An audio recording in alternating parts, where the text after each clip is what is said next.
I'm Amanda, 35 years old, and I was celebrating my birthday at Le Jardin, an upscale restaurant downtown. My husband James and I had been married for 8 wonderful years, or so I thought. Lately, he'd been distant, constantly on business trips, but I hoped tonight would bring us closer. As I sat surrounded by my closest friends, James finally arrived an hour late.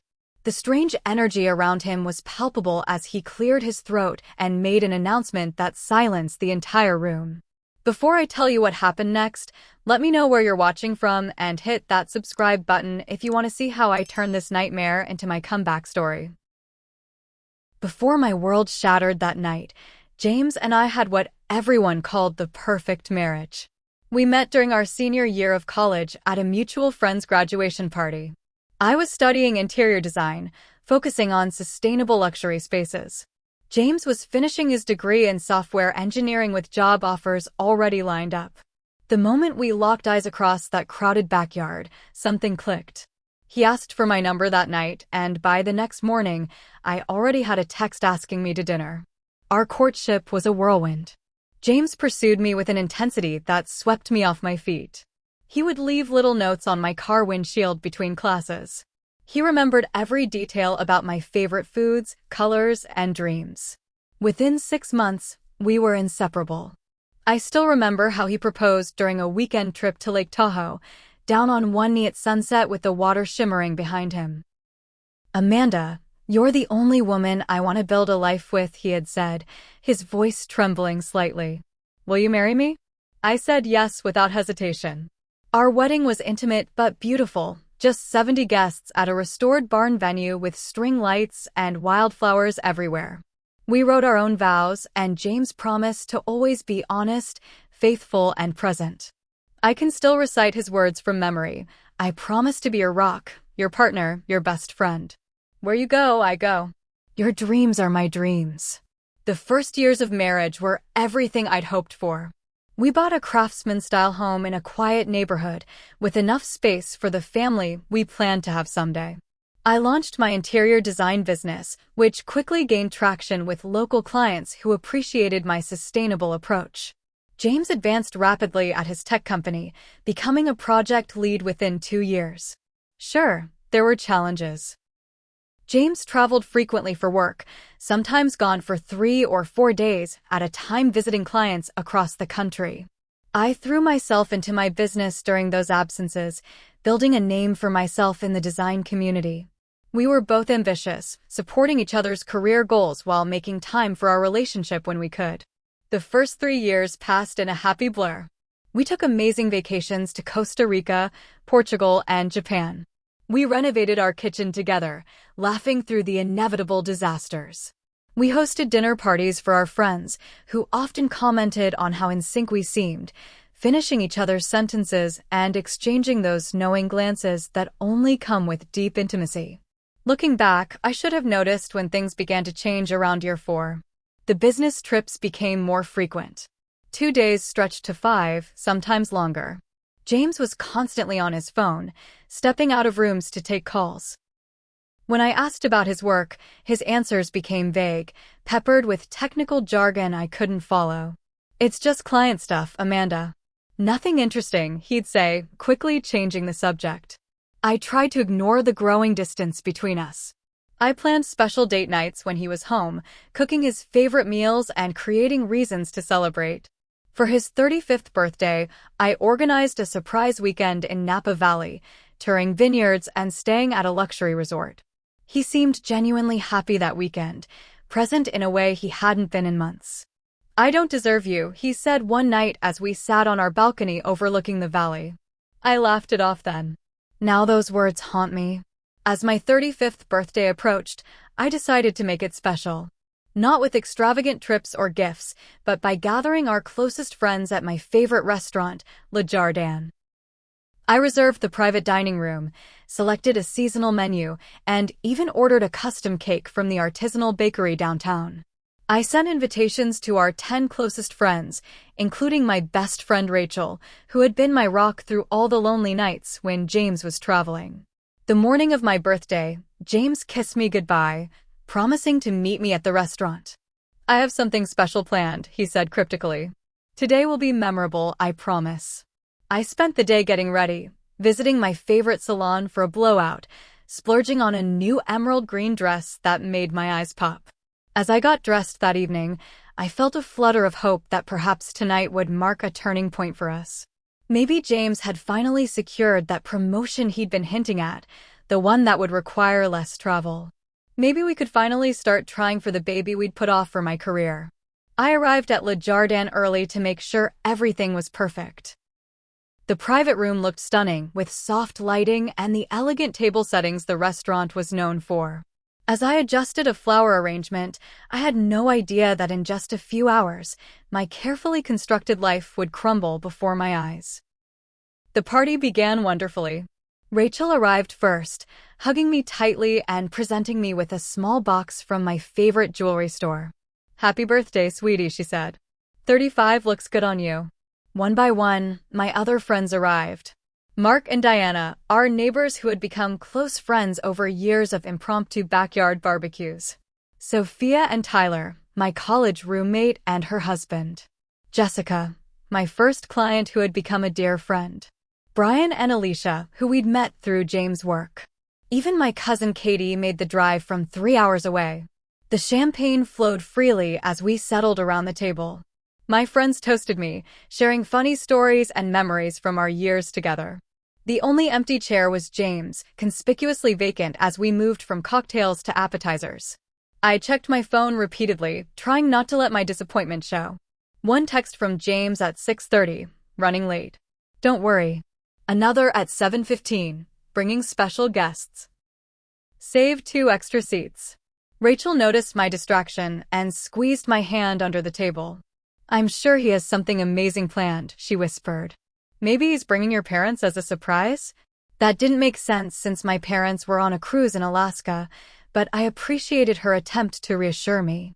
The conversation flowed around me as I picked at my salad, increasingly aware of the sympathetic glances my friends exchanged when they thought I wasn't looking.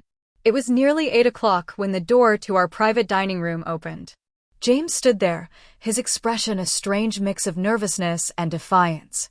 He wasn't alone. A pretty brunette woman stood beside him, her hand comfortably entwined with his. Behind them were 2 children, a boy and a girl, both with James' distinctive hazel eyes. The room fell silent instantly. James cleared his throat, his eyes darting around the table before finally settling on me. Everyone, I'd like you to meet Stephanie, he said, his voice oddly formal. And these are our children, Michael and Lily. I gripped the edge of the table, certain I had misheard him. Our children? James and I didn't have children. Stephanie smiled hesitantly at the room, clearly sensing the tension but not understanding its source. The children, around 6 and 4 years old, stayed partially hidden behind her legs, shy in front of so many strangers. I'm sorry, what? Rachel broke the silence, her voice sharp with disbelief. James took a deep breath. This is my wife, Stephanie. We've been married for 7 years. Michael is 6 and Lily just turned 4. The words hit me like physical blows. 7 years. We had been married for 8. The math wasn't adding up, or rather, it was adding up to something unthinkable. I looked at Stephanie, really looked at her, and saw the moment confusion gave way to horror on her face as she registered who I must be. She dropped James' hand as if it had burned her. James, she said slowly, who are these people? Who is she? She pointed at me, her hand trembling. This is Amanda, James replied, his voice strangely calm, as if he were introducing colleagues at a business function. My other wife. The room erupted in shocked exclamations. Sophia stood up so quickly her chair fell backward. Brian moved toward James, his posture threatening. The children began to cry, frightened by the sudden tension. Through it all, I sat perfectly still, a strange detachment settling over me as I processed what was happening. James had another family, another wife, children I knew nothing about. Every business trip, every late night at the office, every weekend conference had been a lie. I'm tired of living a double life, James continued, raising his voice over the commotion. I've been traveling between Sacramento and here for years, maintaining 2 households, 2 lives. It's exhausting. I thought. I thought it was time everyone knew the truth. The truth? Stephanie's voice cracked. You told me your job required travel. You told me you were an only child with no family. You told me. I know what I told both of you, James interrupted. But I'm done with the lies. I want to merge my 2 worlds. I care about both of you, and I thought if we could all just talk. Rachel stood up, moving to stand beside me. You thought what, exactly? That your wives would become sister wives? That we'd all applaud your honesty after years of deception. I finally found my voice, though it sounded distant to my own ears. How long has this been going on? James had the audacity to look relieved that I was speaking calmly. I met Stephanie a year after we got married. It was during that extended project in Sacramento. I never meant for it to happen, but you married her, I finished for him. While married to me. You had children with her. Yes, he admitted. I bought a house there under a different name. Stephanie thought I worked primarily in the city, traveling back to Sacramento when I could. The pieces were falling into place. The missing weekends. The vague explanations. The secretive phone calls. All this time, I thought he was building his career, while he was actually building an entirely separate life. Jessica moved toward the children, who were clearly distressed. Let's take them outside for a moment, she suggested gently to Stephanie. They don't need to hear this. Stephanie nodded numbly, allowing Jessica and Katie to guide her and the children out of the room, leaving James to face the consequences of his revelation alone. You disgust me, Tyler said, breaking his usual reserve. I've known you for 7 years? Invited you into our home? And all this time. Does anyone else know? I asked, cutting through the tension. At your work? Your family? James shook his head. No one. I've been careful.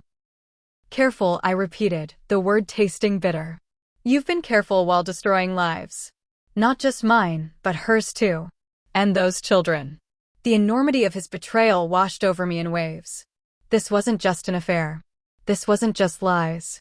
This was calculated, sustained deception on a scale I couldn't comprehend. Years of my life spent loving a man who had been methodically dividing himself between 2 families. As my friends continued to berate James, I felt a strange calm descend over me. The initial shock was giving way to something else, something clear and cold and certain. I thought about all the suspicious signs I dismissed over the years out of love and trust. The unexplained expenses. The inconsistent stories. The growing emotional distance. I wasn't just hurt and betrayed. I was angry. And beneath that anger was a realization that had been building for longer than I cared to admit. I deserved better than this. As chaos erupted around me, my mind raced through a slideshow of memories, each one now tainted with new understanding. The weekend James missed my father's retirement party because of a server emergency at work. The Valentine's Day when flowers arrived with a card that referenced an inside joke we didn't share. The unfamiliar cologne I once detected on his dress shirt, which he claimed belonged to a coworker who had borrowed his jacket. I remembered finding receipts for restaurants in Sacramento when I was looking for a tax document, how James had dismissed them as business meals. The mysterious phone calls that ended abruptly when I entered the room. The password on his second phone that he claimed contained sensitive client information. All the little inconsistencies I had rationalized away out of love and trust now aligned perfectly into a pattern I couldn't believe I had missed. Or perhaps I hadn't missed it at all, but simply refused to see what was right in front of me. In the midst of my friends' angry voices and James' weak attempts at justification, a strange clarity washed over me. My hands stopped shaking. My racing heart steadied. I felt, for the first time since James walked through the door with his second family, completely present. I stood up slowly, my emerald dress catching the light as I moved. The room gradually quieted, all eyes turning toward me. I walked deliberately to the side table where my birthday cake waited, its 35 candles yet to be lit. I picked up the silver cake knife beside it, feeling its weight in my hand. James took a step back, genuine fear flashing across his face. Rachel moved toward me protectively, while Mark positioned himself to intercept if I lunged at James. Amanda, Rachel said cautiously, whatever you're thinking. But I wasn't thinking about violence. I was thinking about evidence. About justice.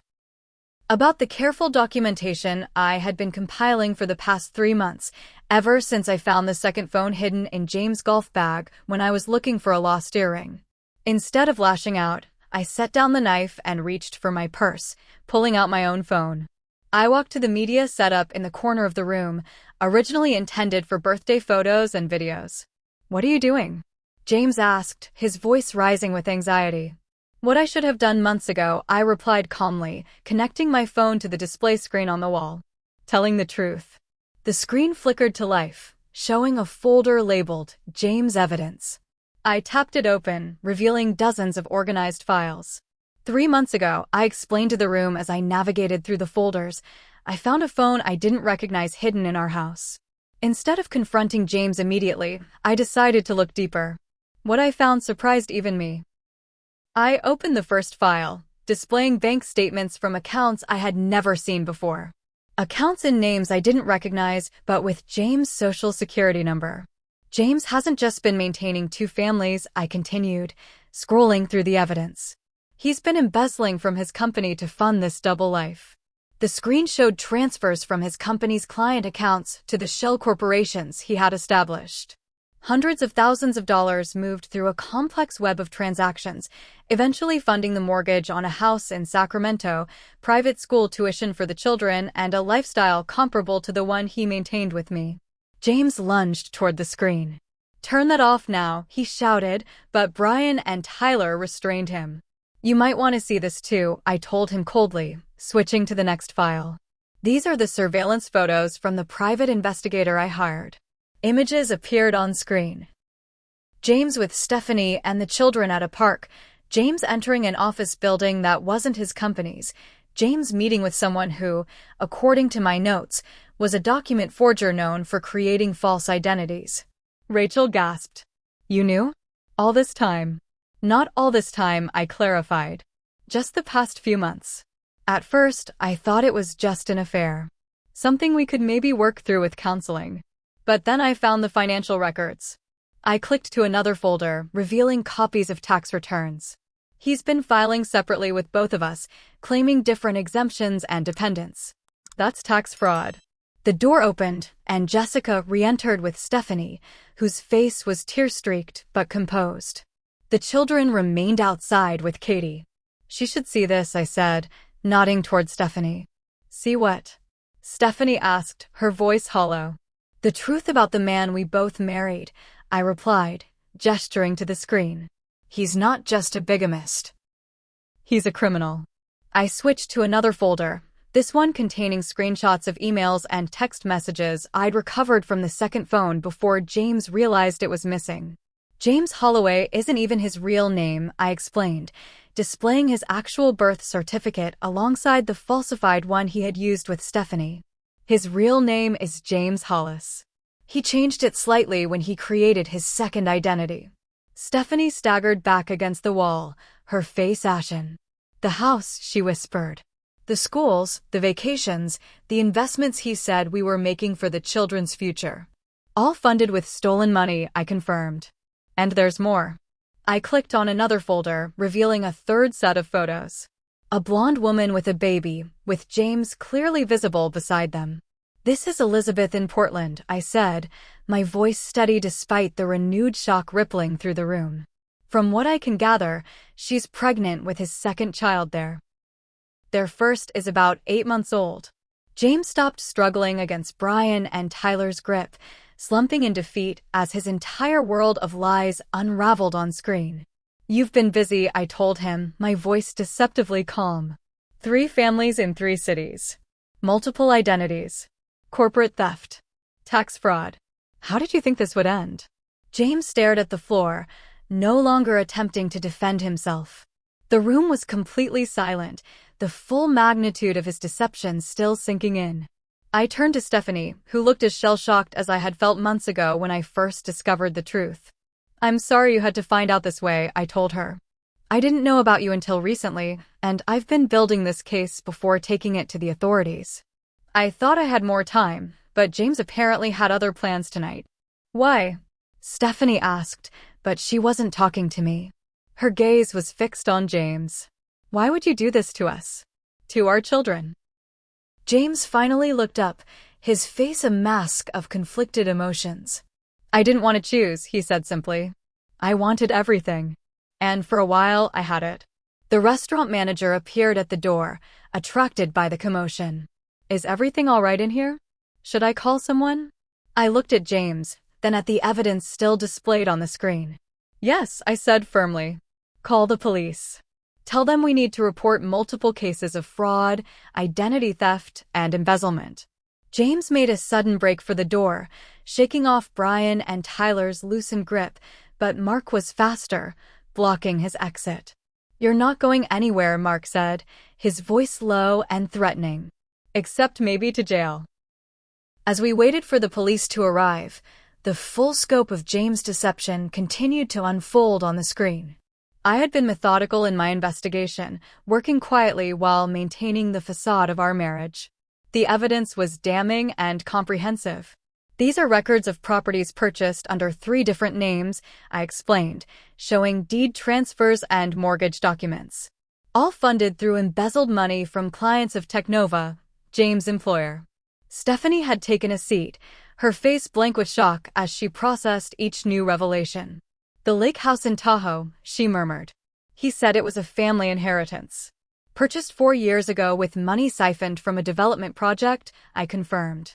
There's a beach house in San Diego too, registered to a Jason Holcomb. I believe that's where Elizabeth thinks he goes for work. I clicked through more files, revealing the elaborate financial web James had constructed. Bank accounts in multiple names.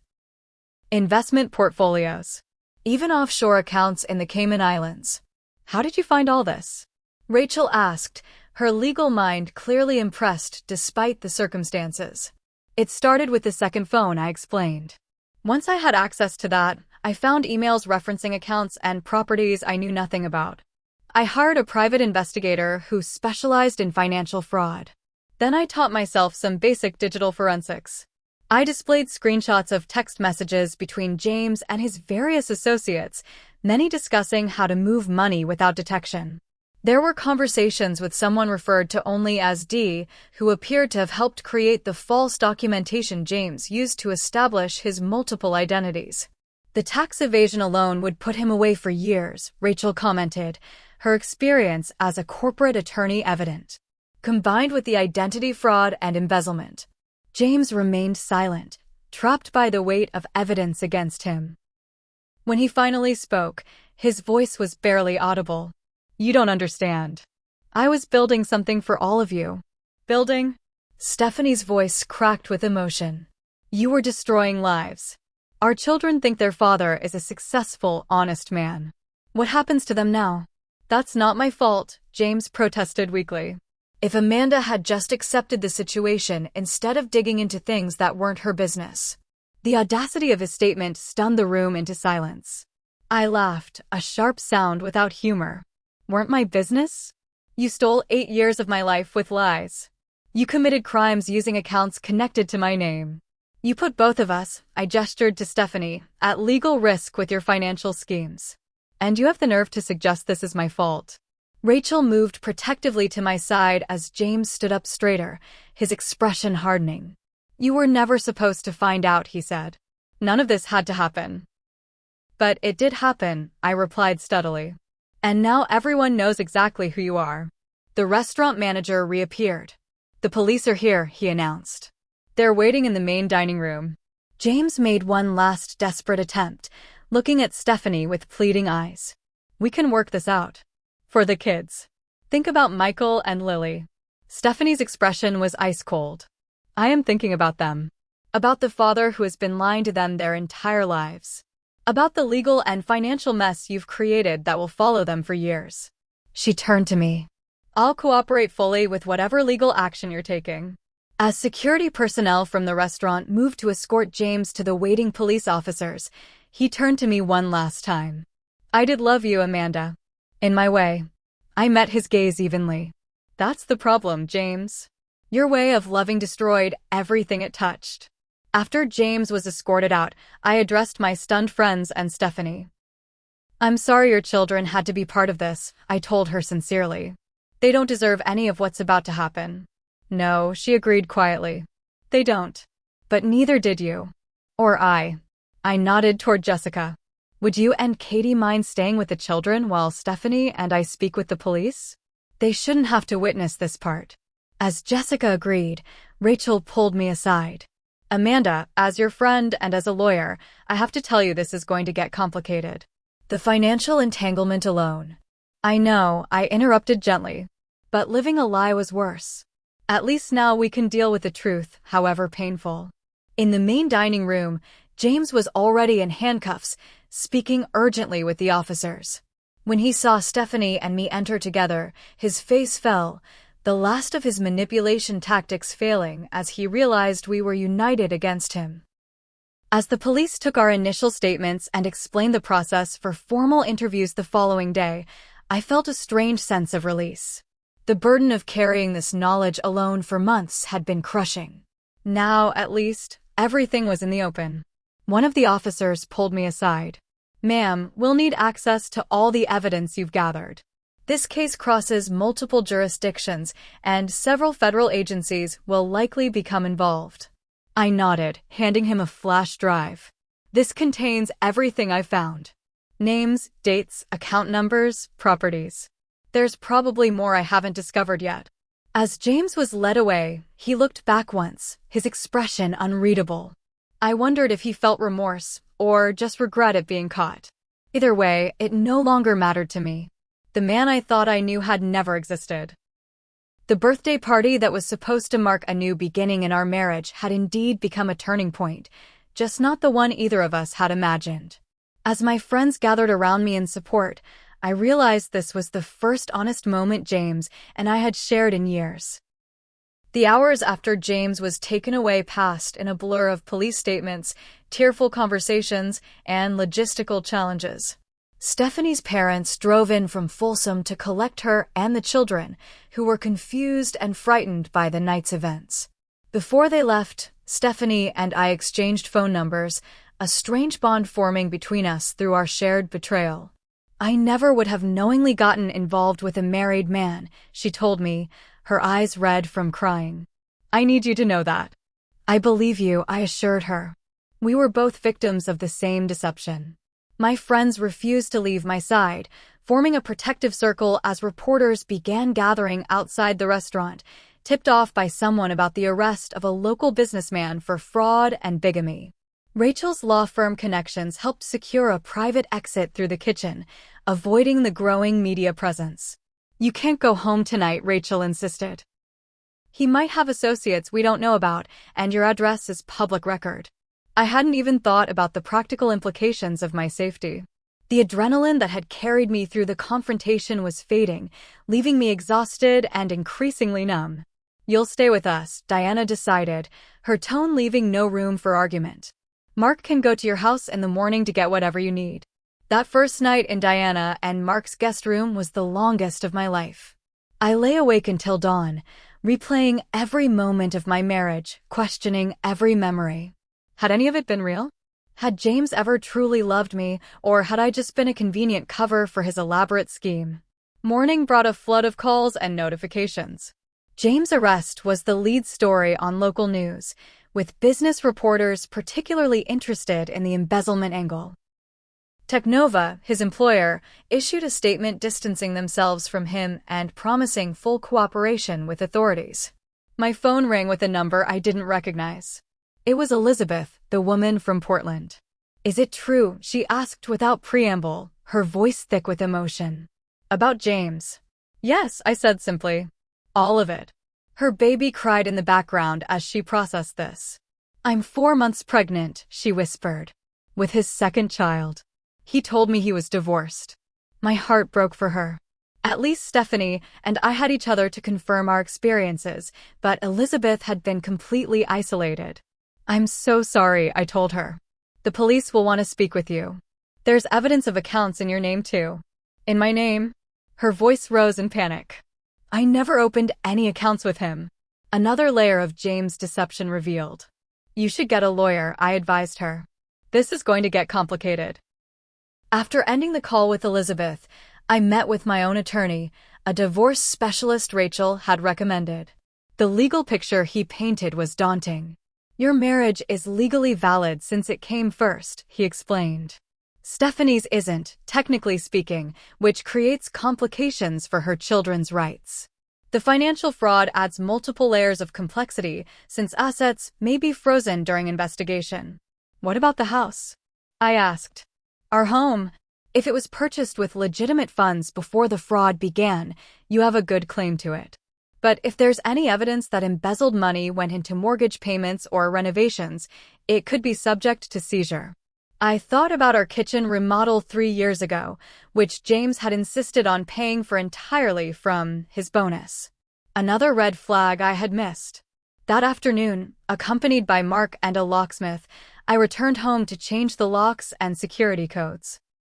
The house felt like a museum of false memories, each room containing moments I now questioned. Had he been thinking of his other families while we celebrated anniversaries in the living room? Had he been making plans to see them while we discussed our future on the patio? I packed James' clothes methodically, filling boxes with his possessions. In his home office, behind a false panel in the bookshelf I had never noticed, I found more evidence: a third phone, additional identification documents, and a handwritten ledger tracking his complex rotation between households. The police arrived while I was still processing this discovery, armed with a warrant to search the premises. I handed over everything I had found without hesitation. Mrs. Holloway, the detective said gently, you should prepare yourself. This case is attracting significant media attention. Financial crimes of this magnitude, combined with the personal elements, make for a compelling story. He was right. By evening, national news outlets had picked up the story. Tech executives' triple life exposed read one headline. Birthday betrayal. Wife uncovers husband's secret families, declared another. My design business began suffering immediately. 2 clients called to postpone projects indefinitely, clearly uncomfortable with the publicity surrounding me. My website was flooded with curious visitors rather than potential clients, and my business email filled with media requests rather than design consultations. That night, alone in a hotel room after finding the house too painful to stay in, I finally broke down. The composure I had maintained since the revelation crumbled, and I sobbed until my throat was raw and my eyes swollen. 8 years of my life had been built on elaborate lies. My marriage, my home, my plans for the future, all revealed as illusions crafted by a man I had never truly known. I called Rachel at 2 a.m, unable to bear the solitude with my thoughts. I'm coming over, she said immediately, and 30 minutes later she was at my door with ice cream and tissues. How did I not see it? I asked her as we sat on the hotel bed. All the signs were there. Because you trusted him, she said simply. That's not a character flaw, Amanda. That's what people are supposed to do in marriages. I feel so stupid. You're not stupid. You're the one who figured it all out and gathered the evidence. You're the one who exposed him when many people would have just filed for divorce quietly. Her words were comforting, but the shame and humiliation remained. My life had become a tabloid story overnight, my private pain transformed into public entertainment. The next days brought a parade of legal meetings, police interviews, and difficult conversations. James' preliminary hearing was scheduled, with multiple charges filed against him. His company filed their own lawsuit for the embezzled funds. The IRS opened an investigation into the tax fraud. Through my attorney, James attempted to negotiate a deal, offering to reveal the full extent of his financial schemes in exchange for my dropping certain charges. Not a chance, I told my lawyer firmly.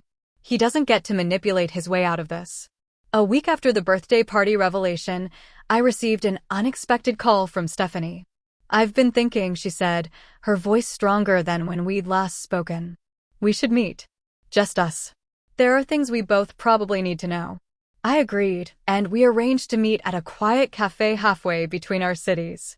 The conversation was awkward at first, but gradually we began sharing details of our lives with James, piecing together the complete picture of his deception. He was with me every Christmas morning, she told me. He said his family was all deceased, that he had nowhere else to be.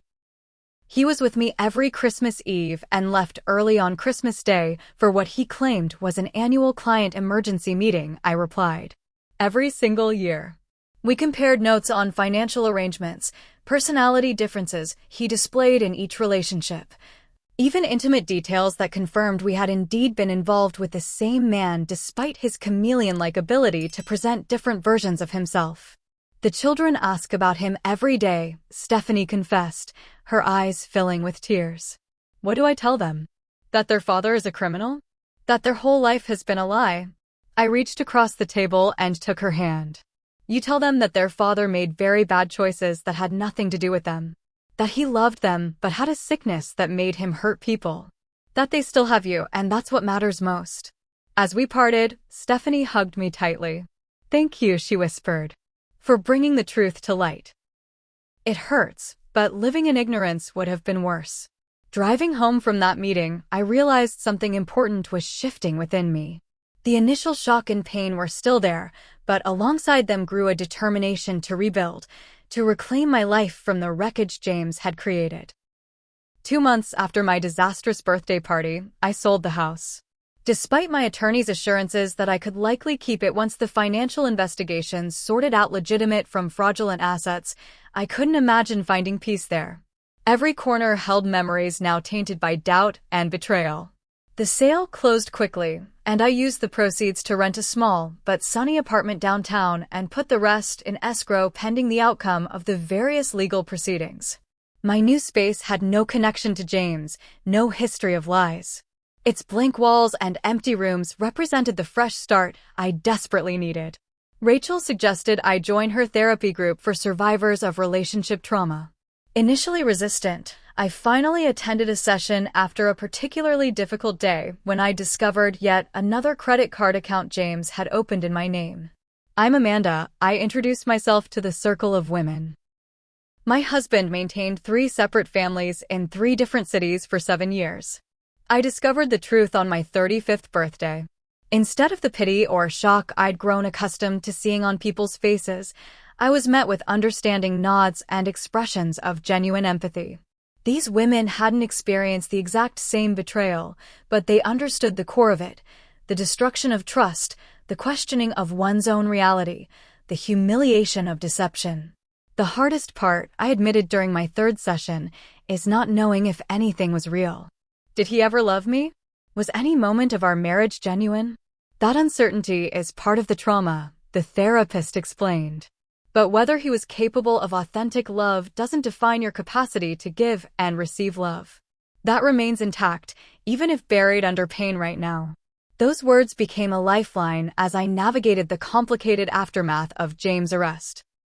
The legal proceedings dragged on, with new charges added as investigators uncovered more evidence of financial crimes spanning nearly a decade. My design business suffered significantly in the immediate aftermath of the scandal. Clients worried about associating with someone so prominently featured in the news, regardless of my innocence. After 2 months of declining appointments and awkward cancellations, I made a difficult decision. I'm rebranding, I announced to Rachel over lunch. New name, new focus, new beginning. I transformed my interior design practice into Fresh Start Spaces, specializing in helping people redesign their homes after major life transitions, divorce, bereavement, empty nesting, or career changes.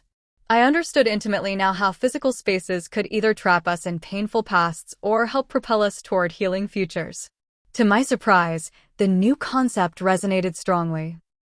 A local magazine featured my own apartment transformation as its cover story, my journey from betrayal to rebuilding serving as the narrative framework for showcasing my design philosophy. The article went viral in design circles, bringing an influx of clients with their own stories of transition and renewal. Meanwhile, my unexpected alliance with Stephanie continued to develop. We spoke weekly, updating each other on legal developments and supporting one another through the emotional roller coaster. When her landlord gave notice that he was selling the house she'd lived in with James and the children, I helped her find and design a new space that held no ghosts of her past. The kids are asking if they can call you Aunt Amanda, she told me during one of our calls. Is that weird? It feels weird given the circumstances, but also somehow right. I'd be honored, I told her, surprised by how much the suggestion moved me. Those children were innocent victims of their father's deception, and the thought of being a positive presence in their lives felt healing for all of us. James' trial was scheduled for November, 9 months after my birthday revelation. As the date approached, my anxiety increased. I would have to testify, to face him across a courtroom, to have the details of our private life dissected by lawyers and reported by media. I threw myself into work as a distraction, taking on more clients than was probably wise and extending my workdays well into the evenings. My apartment remained half-furnished, boxes still unpacked months after moving in. I was designing beautiful, functional spaces for others while living in a state of suspended animation myself. You're not practicing what you preach, Rachel observed bluntly one evening when she stopped by with takeout and found me working at midnight surrounded by unpacked moving boxes. You tell your clients that their spaces reflect their inner lives. What does this say about yours? Her words hit home. The following weekend, instead of scheduling consultations, I finally unpacked those boxes. I hung artwork, arranged furniture, and created a space that reflected not who I had been as James' wife, but who I was becoming on my own. The simple act of claiming my space catalyzed other changes. I joined a community garden, planting tomatoes and herbs in my assigned plot. I accepted dinner invitations I'd been declining for months. I even went on a coffee date with a kind architect I'd met through a professional networking event, though I made it clear I wasn't ready for anything beyond friendship. As summer transitioned to fall, I received an unexpected call from a women's resource center director who had read about my story. We're seeing an increasing number of women financially devastated by partner deception, she explained.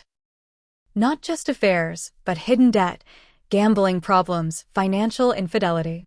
Would you consider speaking at our financial literacy workshop? I agreed hesitantly, unsure what wisdom I could possibly offer. The night of the workshop, I stood before 30 women of various ages and backgrounds, my hands trembling slightly as I recounted the financial aspects of James' betrayal. I thought I was being a supportive partner by focusing on my career while letting him handle our investments, I admitted. In reality, I was giving him complete control over our financial future and remaining willfully blind to red flags.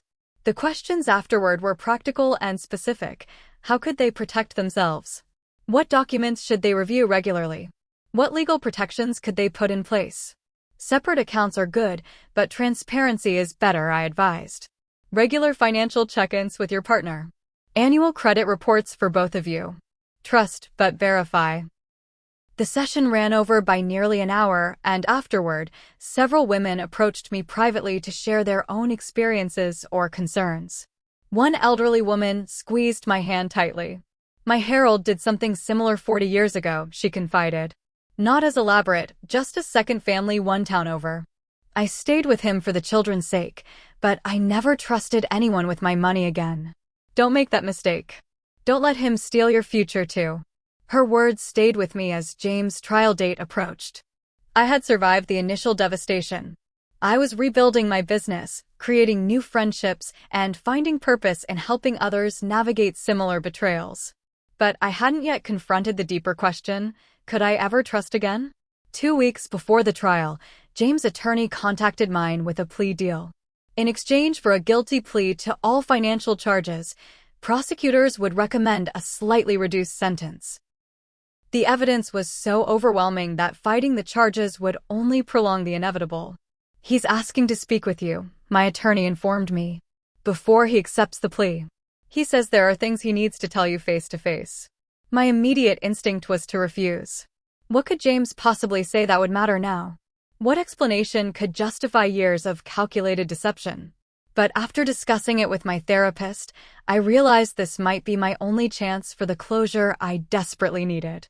Not for forgiveness or reconciliation, but for the answers that might help me move forward. The meeting was arranged in my attorney's office, with James brought from the detention center where he'd been held since failing to make his exorbitant bail. When he entered the conference room in his orange jumpsuit, I was struck by how diminished he appeared. The charismatic, confident man I had married seemed to have deflated, his shoulders hunched, his face gaunt. "Amanda," he said softly, his eyes meeting mine briefly before dropping to the table. "Thank you for coming." "I didn't come for you," I replied evenly. "I came for me." For answers. He nodded, accepting this. "I know nothing I say can undo what I've done. But I want you to know it wasn't all a lie. My feelings for you were real. Just as real as your feelings for Stephanie and Elizabeth." I countered. "You can't love someone while systematically deceiving them, James. That's not love." "I know it sounds impossible," he admitted. "But in my mind, each relationship was separate. Complete. When I was with you, I was fully your husband. When I was with them, you were being someone else entirely," I finished for him. "Different names, different personalities, different stories. Do you even know who you really are anymore?" The questions seemed to hit him hard. "I don't know," he answered after a long pause. "I've been playing roles for so long, I'm not sure what's left underneath." We talked for nearly 2 hours. He explained how it had started as an affair during a business trip, how one lie led to another until he found himself trapped in an elaborately compartmentalized life. How the financial fraud began as a way to maintain the separate households and spiraled as his employer trusted him with larger client accounts. "I told myself I would end it," he said. "Every few months, I convinced myself I would simplify, choose one life. But I couldn't bear to lose any of you, to destroy any of the worlds I'd built. So instead, you destroyed all of them at once," I observed. "And yourself in the process." As the meeting concluded, I asked the question that had haunted me most. "Why did you bring Stephanie to my birthday party? After all those years of careful deception, why expose everything that night?" James looked genuinely pained. "I was falling apart from the stress of maintaining everything. There were too many close calls, too many inconsistencies I couldn't explain away. I knew it was only a matter of time before one of you discovered the truth." He paused. "In some twisted way, I think I wanted to be caught. To end the constant performance." As I gathered my things to leave, James spoke one last time. "I am sorry, Amanda. Not just for getting caught, but for what I did to you. To all of you. I know that doesn't change anything, but I needed to say it." I looked at him, this stranger I had shared my life with for 8 years. "You're right. It doesn't change anything. But thank you for the truth." Finally, walking out of that meeting, I felt a weight lift that I hadn't even realized I'd been carrying. The answers weren't satisfying in any traditional sense, but they were honest.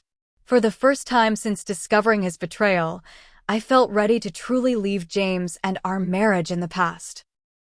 1 year after the birthday party that changed everything, I stood in the rooftop garden of my new design studio in downtown Sacramento, surrounded by friends both old and new. The space was transformed from a neglected storage area into a vibrant showcase for my design philosophy, spaces that heal, inspire, and support new beginnings. Fresh Start Spaces had evolved from a rebranding necessity into a thriving business with a 6-month waiting list. My client base now included not just individual homeowners in transition, but also nonprofit organizations creating trauma-informed environments for their clients. "To new beginnings," Rachel toasted, raising her glass as the setting sun bathed the rooftop in golden light. "And to the strongest woman I know." The gathering was intimate, just 20 people who had supported me through the darkest year of my life. Stephanie was there with Michael and Lily, now 7 and 5, who called me Aunt Amanda and showed me their school art projects with proud smiles. "The sentencing is next week," Stephanie murmured as we stood apart from the others, watching the children play with Diana's dog. "Are you going?" "Yes," I replied. "For closure, not satisfaction."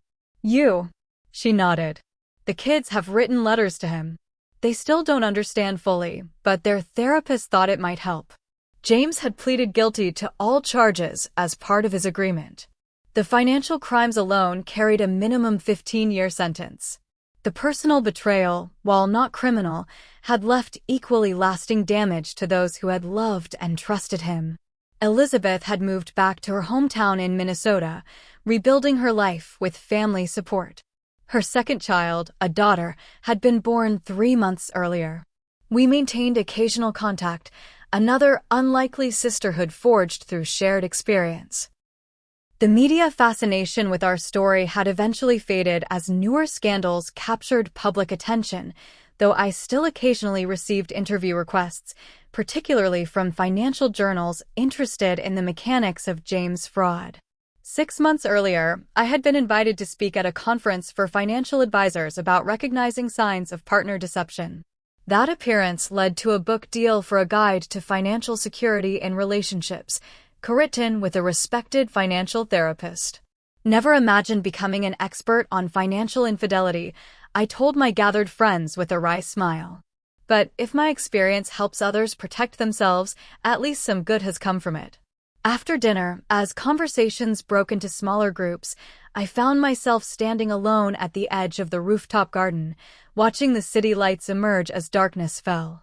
I thought about all that had changed in a year.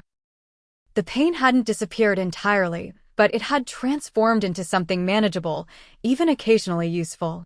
I'd had coffee dates with a few men in recent months. Nothing serious yet, but I was surprised to discover I hadn't completely closed myself off to the possibility of trusting again someday.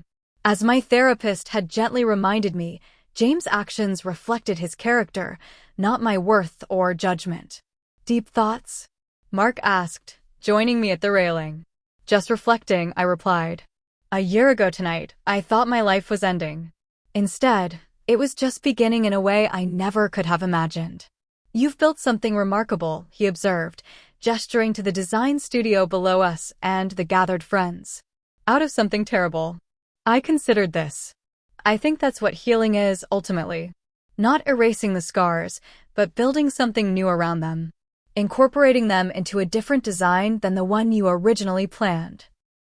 Later that evening, after the guests had departed, I remained on the rooftop alone, looking at the stars emerging above the city lights. I thought about the woman I had been a year ago, desperately trying to salvage a marriage that had never truly existed. I barely recognized her now. In her place stood someone stronger, more self-reliant, and paradoxically more connected to others through shared vulnerability and resilience. The betrayal that was meant to destroy me had instead forced me to rebuild myself from the foundation up, this time with authenticity as the cornerstone. My 36th birthday was approaching, and this year I planned to celebrate it quietly, perhaps a weekend trip to the coast with Rachel and a few close friends. No elaborate parties, no performative happiness, just genuine connection with people who knew the real me, both my strengths and my scars. The book I was writing would be published in the spring. The design business was thriving, with a new line of furniture specifically created for spaces in transition. I had recently been approached about developing a workshop series for community colleges on financial literacy for women.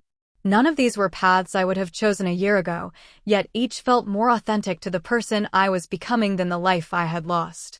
As I locked up the studio and headed to my car, my phone chimed with a text from Rachel. Proud of you tonight. Happy almost rebirth day. I smiled at her made-up term. Rebirth day. Perhaps that was a better way to mark the anniversary than focusing on the betrayal. Not the day my marriage ended, but the day my authentic life began. Have you ever had to completely rebuild your life after a betrayal or a loss? It's not something anyone plans for, but sometimes the most beautiful journeys come from the most painful beginnings. If my story resonated with you, please share your thoughts in the comments below. And if you know someone who might need to hear that life can be rebuilt after devastation, please share this video with them. Don't forget to subscribe if you want to hear more stories of resilience and reinvention. Remember, sometimes the most important relationship you'll ever build is the one with yourself. Thank you for listening to my story, and I wish you strength on your own journey, whatever path it may take.